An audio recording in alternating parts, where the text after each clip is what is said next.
And then, of course, you know, you are the envy of everybody right now because you get to kiss Daniel and Harry on, you know. Yeah. But again, we were talking about the family, you know, but this guy's like your brother. I mean, here you are on the set and you gotta, okay, you gotta do the kiss. You know, was it giggly? What was it like for the two of you? Yeah, it was strange. I think from knowing each other for so long, like you say, it's almost like a brother sort of relationship. It's kind of hard to describe.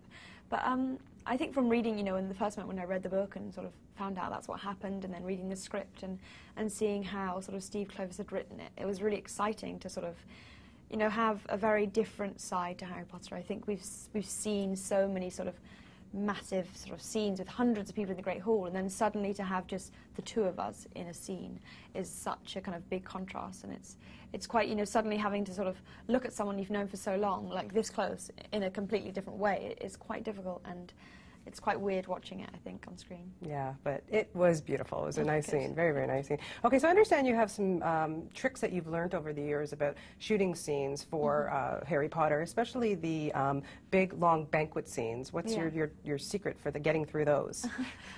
Yeah, they're very long, the days, actually. We do, we've got to sort of get all the sort of the scale, and we want to get the, you know, the whole feeling of being inside the Great Hall, which always sort of comes across very well, I think. But yeah, I think there's so much eating that goes on in those scenes. I think there's a kind of a, you know, there's just food after food, and it becomes quite overwhelming when you're maybe in there for 3 days. And if you kind of, in the Great Hall, you've probably noticed on the outside there's loads of, on the edges there's fireplaces. So it gets incredibly hot, and we're in cloaks, and those cloaks and uniforms are pretty hot. So yeah, just to stay cool and probably not ever really kind of eat too much of the food, because if you do it in one take, you have to do them in 20. So. Yeah, you just try to, don't want to eat that. Yeah, just drink, that's what I do. Lots of water. I'm really thirsty, I'm just going to keep drinking in this scene. I have to say, I have to commend all of you, because like I say, you've grown up in this, it's been the Harry Potter phenomenon, and I want to know how on earth you all stay so normal and level-headed. You're just such all lovely people to talk to and meet. Okay.